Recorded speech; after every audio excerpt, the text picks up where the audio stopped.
صلى الله عليه وسلم قال: أيكم يحب أن يغدو إلى بطحان أو إلى العقيق فيأتي بناقتين كوماوين زهراوتين؟ فقالوا: يا رسول الله كلنا يحب ذلك. فقال النبي صلى الله عليه وسلم: لأن يغدو أحدكم إلى المسجد فيتعلم آيتين خير له من ناقتين، وثلاث خير من ثلاث، وأربع خير من أربع. فالذهاب إلى المساجد وحلق الذكر له فضل كبير رغب فيه الشارع، وقد جاء من حديث فيه بعض الضعف أنه قال: إذا مررتم برياض الجنة فارتعوا. قيل: وما رياض الجنة؟ قال: حلق الذكر.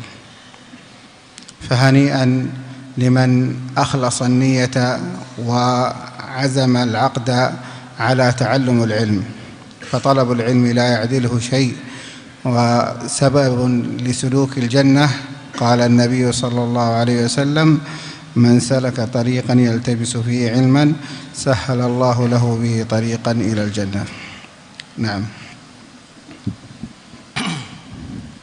Setelah beliau hafizullah ta'ala membaca basmalah, kemudian memuji Allah ta'ala, bersalawat dan salam kepada Rasulullah sallallahu alaihi wasallam, kepada keluarganya dan juga kepada pengikutnya sampai hari kiamat, beliau mengatakan, Nabi sallallahu alaihi wasallam bersabda: majtama'a qaumun fi baitin min buyutillah yatluna kitaballah wa yatadarrasunahu fima bainahum ila nazalat alaihimus sakinah wa ghasyiyatuhumur rahmah hafadhumul malaikah wa dzakarahumullahu fi man indah.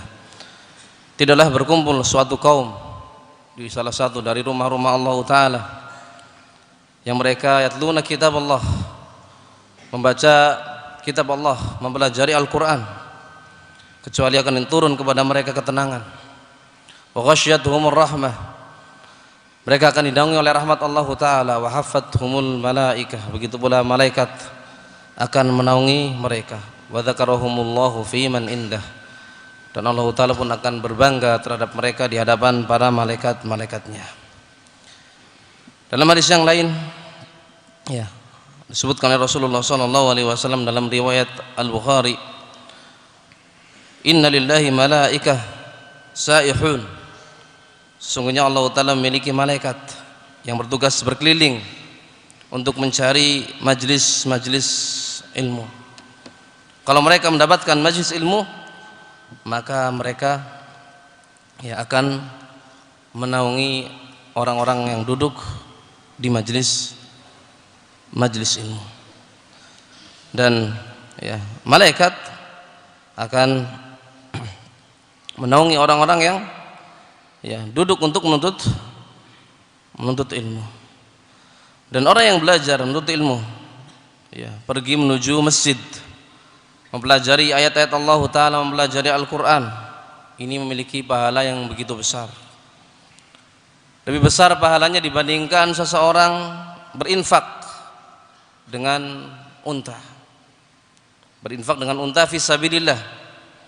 Dalam hadis yang diriwayatkan oleh Imam Muslim, Nabi sallallahu alaihi wasallam mengatakan kepada para sahabatnya, ayyukum ahabba an yaghdwa ila al-buthan awil aqiq.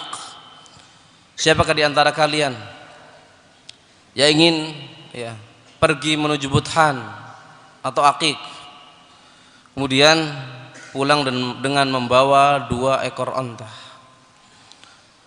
yang besar, yang gemuk? Maka para sahabat mengatakan, setiap dari kami menginginkan hal tersebut ya Rasulullah. Maka Rasulullah SAW mengatakan, sungguh seandainya salah seorang di antara kalian pergi menuju masjid, kemudian mempelajari 2 ayat dari Al-Quran, lebih baik dibandingkan dia mendapatkan 2 ekor onta. Mempelajari 3 ayat lebih baik dibandingkan 3 ekor onta, dan mempelajari 4 ayat lebih baik dibandingkan 4 ekor onta. Sehingga pergi menuju masjid untuk mempelajari ilmu agama ini memiliki keutamaan yang begitu besar. Dalam sebuah hadis yang di situ ada sisi kelemahan, Rasulullah SAW mengatakan, kalau kalian melihat taman-taman surga, hendaknya kalian berkunjung di situ. Hendaknya kalian duduk-duduk di situ. Maka dikatakan, apa itu Riyadul Jannah? Maka Rasulullah SAW mengatakan, hilaqul dzikr. Taman surga adalah majlis ilmu. Maka hanian, kita ucapkan selamat bagi orang yang mengikhlaskan niatnya untuk menuntut ilmu. Karena menuntut ilmu itu ibadah yang tidak bisa ditandingi oleh ibadah apapun. Menuntut ilmu merupakan sebab seorang dimasukkan ke dalam surga. Rasulullah SAW bersabda, "Man salaka tariqan yaltamisu fi ilman, sahhalallahu lahu bihi tariqan ilal jannah." Barang siapa menempuh sebuah jalan, yang dia tempuh jalan tersebut untuk menuntut ilmu, maka Allah mudahkan bagi dia jalan menuju surga. Nah, عنوان المحاضرة هو بلدة طيبة ورب غفور. وهذه الجملة جزء من آية في سورة سبأ، وهي من قصص القرآن. وقصص القرآن على أنواع. أولاً قصص الأنبياء. النوع الثاني قصص من لم تثبت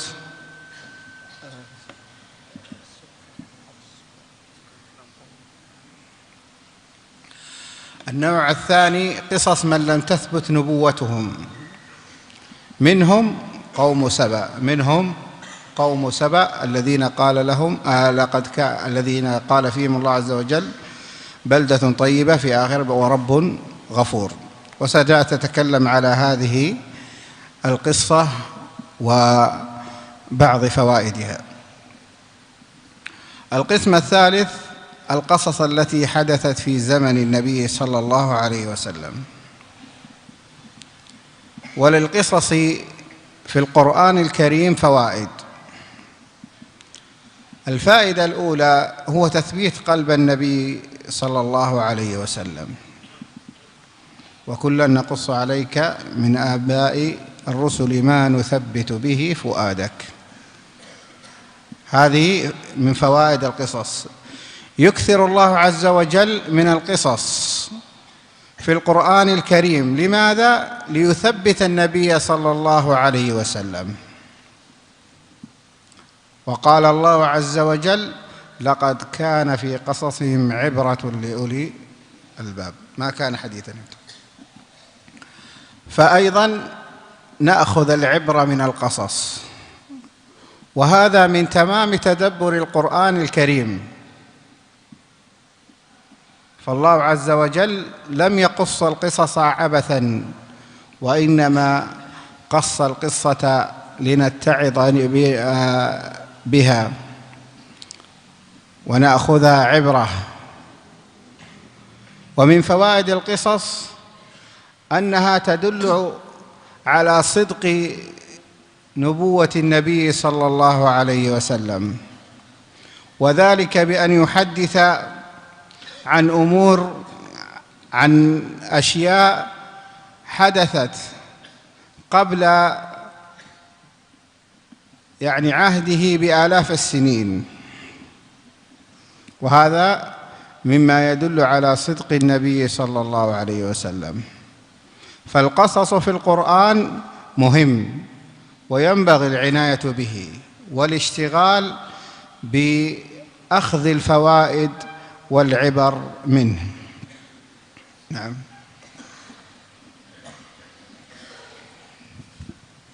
Kata beliau, hafizallahu taala, unwanul muhadharah, tema muhadharah pada malam hari ini adalah baldatun thayyibatun wa rabbun ghafur. Negeri yang thayyibah, yang diampuni oleh Rabbnya. Dan kalimat ini, ucapan baldatun thayyibatun wa rabbun ghafur, ini bagian dari ayat yang Allah sebutkan dalam surat Saba, di mana kisah ya, Saba ini disebutkan dalam Al-Quran, dan kisah yang disebutkan dalam Al-Quran ini ada beberapa macam. Jenis yang pertama, kisahnya para nabi, kisahnya para nabi. Jenis yang kedua, kisatu man lam tathbut nubuwwatuhu, kisahnya orang-orang yang mereka bukan nabi, ya, di antaranya kisahnya kaum Saba yang Allah Ta'ala sebutkan di akhir kisah ini, disebutkan dengan baldatun tayyibatun wa rabbun ghafur. Dan kita insyaallah Ta'ala akan membicarakan tentang kisah Saba ini, ya, kisah Saba ini, dan juga sebagian faidah yang bisa kita ambil dari kisah kaum Saba ini. Jenis yang ketiga, ya, jenis yang ketiga, kisah yang terjadi, ya, yang Allah kisahkan di zaman Rasulullah Shallallahu Alaihi Wasallam. Dan kisah di dalam Al-Quran, kisah yang Allah sebutkan dalam Al-Quran itu memiliki faidah yang begitu banyak. Faidah yang pertama, Allah sebutkan kisah di dalam Al-Quran untuk menguatkan hati Nabi Shallallahu Alaihi Wasallam. Wa kullun naqussu 'alaika min anba'ir rusuli ma nuthabbitu bihi fuadak. Kullun naqussu 'alaika min anba'ir rusuli ma nuthabbita bihi fuadak. Semua kisah, ya, yang kukisahkan kepada engkau wahai Muhammad dari kisahnya para rasul, tujuannya agar kami, itu Allah Ta'ala, menguatkan hatimu wahai Muhammad. Sehingga kisah yang Allah sebutkan dalam Al-Quran, di antara faidahnya adalah menguatkan hati Rasulullah Sallallahu Alaihi Wasallam. Allah Ta'ala juga berfirman, laqad kana fi qasasihim ibratun li ulil albab. Sungguh di dalam kisah-kisah mereka ada ibrah, ada pelajaran bagi orang-orang yang memiliki lub, bagi orang-orang yang memiliki akal. Sehingga di antara faidah kisah yang Allah sebutkan adalah seseorang bisa mengambil pelajaran dari kisah tersebut, dan ini termasuk bentuk kesempurnaan dari seseorang mentadaburi Al-Quran. Allah Ta'ala tidak menyebutkan kisah dalam Al-Quran abathan, sia-sia. Tidak lain Allah Ta'ala menyebutkan kisah dalam Al-Quran supaya kita mengambil pelajaran, supaya kita bisa mengambil pelajaran. Di antara faidah kisah yang Allah sebutkan dalam Al-Quran, kisah yang Allah sebutkan dalam Al-Quran menunjukkan tentang kebenaran kenabian Rasulullah Sallallahu Alaihi Wasallam. Kenapa? Dikarenakan kisah yang disebutkan dalam Al-Quran yang dibawakan oleh Rasulullah Sallallahu Alaihi Wasallam menceritakan tentang peristiwa yang terjadi sebelum zaman Rasulullah Sallallahu Alaihi Wasallam, yang mungkin ribuan tahun sebelumnya.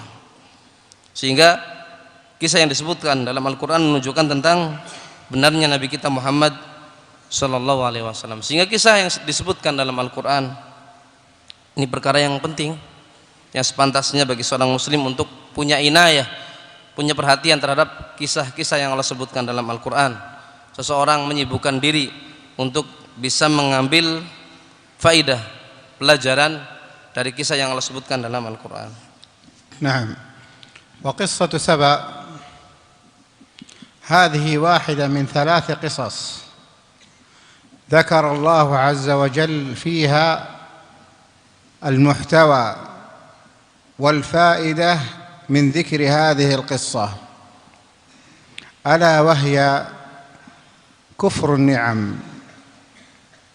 هذه قصة سبأ في كفر النعم.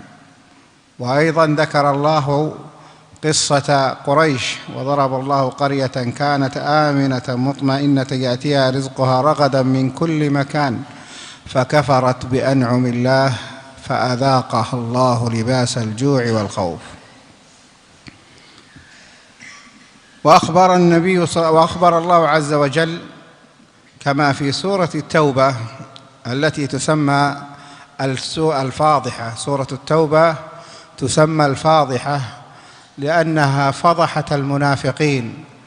قال الله عز وجل دائما يذكرها ومنهم، يبدأ قال ومنهم ومنهم ومنهم، ثم قال ومنهم من عاهد الله لئن آتانا من فضله لنصدقن ولنكونن من الصالحين فلما آتاهم من فضله بخلوا به وتولوا وهم معرضون فأعقبهم نفاقا في قلوبهم إلى يوم يلقونه. هذه 3 قصص في كفر النعم، وأن كفر النعم من الذنوب العظيمة،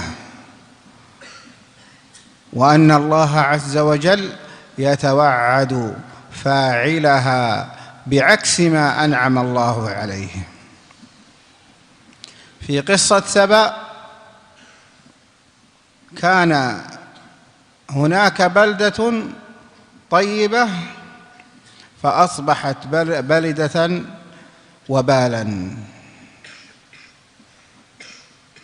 والذي وعد الله أن يعطيه إذا أعطاه أن يتصدق، فلما أعطاه الله لم يتصدق، جعل في قلبه النفاق حتى يموت. وقصة قريش كانت آمنة مطمئنة يأتيها رزقها، فكفرت بأنعم الله فأذاق الله لباس الجوع والخوف، ذهب الأمن وذهب الرزق. فكفر النعم يعاقبك الله عز وجل بنقيض قصدك، بنقيض النعمة التي كفرت بها. نعم.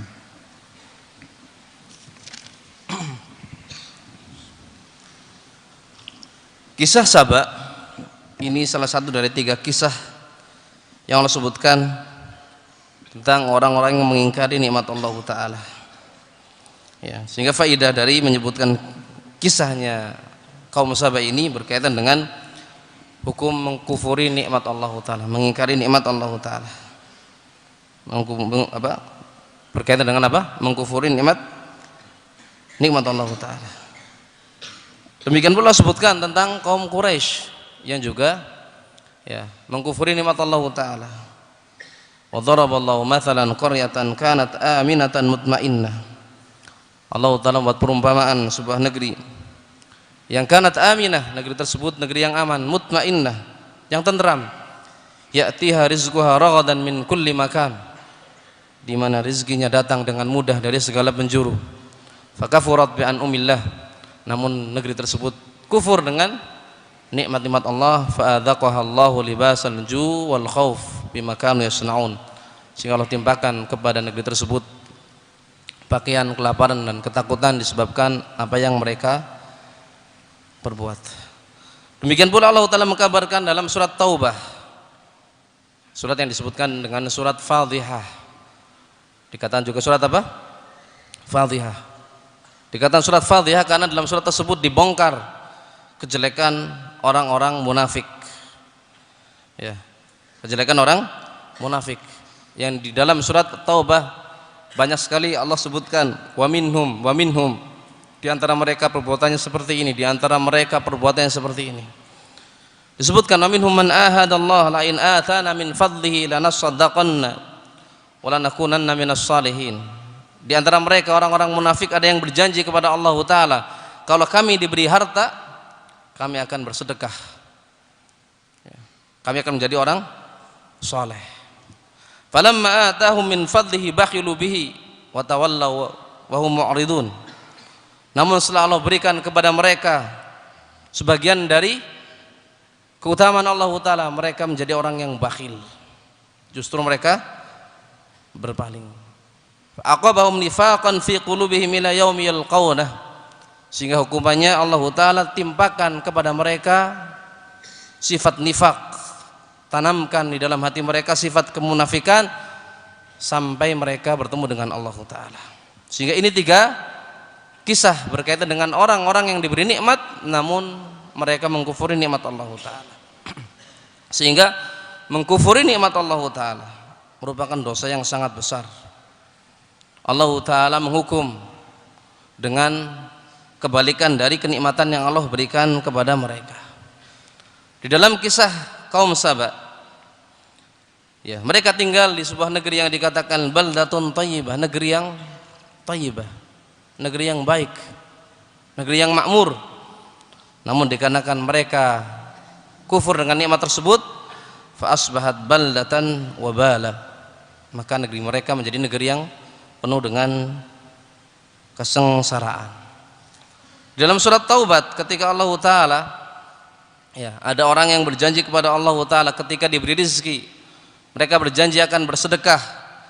Namun ketika diberi rezeki, diberi nikmat, mereka kufur dengan nikmat tersebut.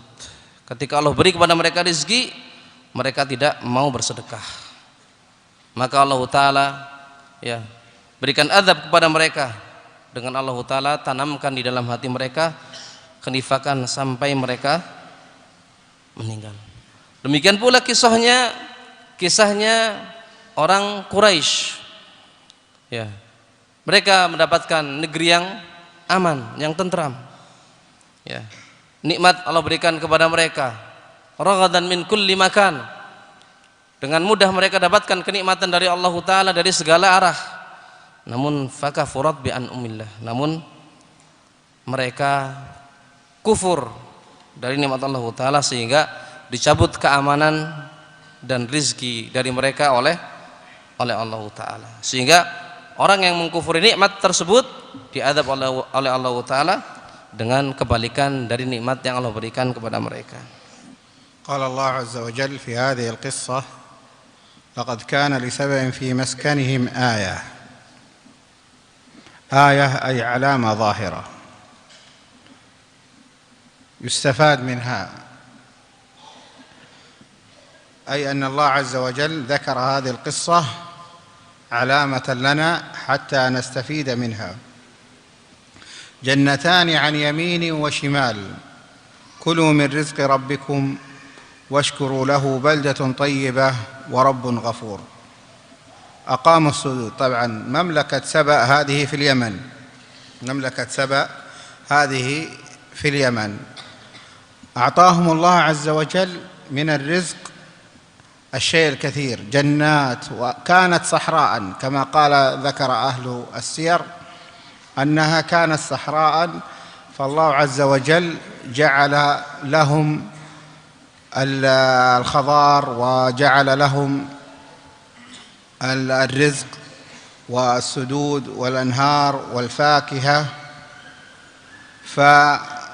فقال فأعرضوا. هنا بداية الانحراف. بداية ماذا؟ الانحراف. أعرضوا عن الله عز وجل. فالله عز وجل ماذا؟ أرسل قال فأرسلنا عليهم سيل العرم وبدلناهم جنتين ذواتي أكل خمط وأثل وشيء من سدر قليل. يعني بدلهم الله عز وجل بجنتين ثمارها لا تؤكل، حتى لو أكلت فهي ليست بجيدة. ذلك جزيناهم بما كفروا، أي أن هذا الجزاء من جنس العمل، وهل نجازي إلا الكفور. قال وجعلنا بينهم وبين القرى التي باركنا فيها قرى ظاهرة. كانوا يسافرون من اليمن إلى الشام، جعل الله عز وجل بين الشام واليمن قرى حتى لا يتعبوا في المسير. وقدرنا فيها السير سيروا فيها ليالي وأياما آمنين. كانوا لا يأخذون الزاد، كما قيل أنهم كانوا لا يأخذون الزاد بسبب الأمن. فقالوا ربنا، هذا أيضا انحراف، باعد بين أسفارنا، نريد مشقة في السفر. الله سهل عليهم فقالوا نريد مشقة في السفر. وظلموا أنفسهم فجعلناهم أحاديث ومزقناهم كل ممزق، أي جعلناهم على كل لسان، أحاديث الناس تتحدث بها. ومزقناهم كل ممزق أي فرقناهم. طبعا هذه محتوى قصة سبأ. فيها أولا أن الله عز وجل أن النعمة إذا لم يحافظ الإنسان عليها فإنها تزول. وهذا هو المعنى الإجمالي للقصة والفائدة العظمى للقصة، وهي أن النعم إذا لم تشكر فإنها تفر من الإنسان. نعم.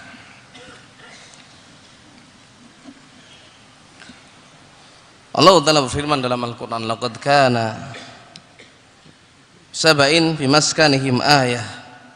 Sungguh di dalam kisah Saba dan juga tempat tinggal mereka itu ada tanda, alamah zahirah kata beliau, tanda yang begitu jelas. Diambil faidah dari ayat ini bahwasanya Allah Ta'ala menyebutkan kisah Saba sebagai alamat bagi kita, sebagai tanda bagi kita, di mana kita bisa mengambil dari faidah kisah tersebut, bagaimana banyak sekali faidah yang bisa kita ambil. Jannatan an yamin wa shimal, mereka diberi nikmat berupa dua kebun, dari sisi kanan dan di sisi kiri. Jannatan an yamin wa shimal, kulu min rizqi rabbikum washkurulah, makanlah dari rizki yang Allah berikan kepada kalian dan bersyukurlah. Baldatun tayyibatun wa rabbun ghafur, negeri yang tayyibah, yang diampuni oleh Rabbnya. Mamlakatus Saba, kerajaan Saba itu di Yaman. Allah Ta'ala memberikan kepada mereka rezeki yang begitu banyak. Negeri Yaman, negeri Saba dahulunya Sakhra, padang yang tandus sebagaimana disebutkan oleh ulama sejarah, ulama siyar. Kemudian Allah Ta'ala memberikan kepada mereka kenikmatan yang begitu besar, dijadikan negeri tersebut negeri yang hijau, diberi rezeki yang begitu banyak, diberi suyul, diberi aliran air yang begitu banyak berupa sungai, diberi kenikmatan berupa buah-buahan yang begitu banyak. Namun fa'aradu, namun mereka berpaling. Ini bidayatul inhiraf, awal dari kesesatan mereka. Mereka berpaling dari Allah Ta'ala. Maka apa hukumannya? Fa'arsalna alaihim sailal arim, kata Allah Ta'ala. Kami azab mereka dengan sail arim, banjir yang begitu besar. Sehingga dua kebun yang diberikan oleh Allah Ta'ala kepada mereka, Allah rubah. Wabaddalnahum bi jannataihim jannataini dhawatai ukuli khamtin wa athlin wa shidrin wa syai'in min shidrin qalil. Kami rubah dua kebun yang diberikan kepada mereka dengan dua kebun yang tumbuhnya hanya sekedar buah-buahan yang tidak layak dimakan. Kalaupun dimakan, kata Syekh, itu tidak ada kenikmatannya. Dirubah menjadi kebun yang tumbuhnya hanya syai' min sidrin qalil, sedikit dari pohon-pohon sidr, sedikit dari pohon-pohon sidr. Sehingga ini adab yang Allah timpakan kepada mereka, kepada mereka. Dzalika jazainahum bima kafaru. Demikianlah balasan kami berikan kepada mereka disebabkan kufur nikmatnya mereka. Wahal nujazi illal kafur, dan tidaklah kami menghukum kecuali orang-orang yang ingkar. Orang-orang yang ingkar. Mereka juga mengatakan, qalu wahal nujazi illal kafur wa ja'alna bainahum wa bainal qura allati barakna fiha quran dhahiratan.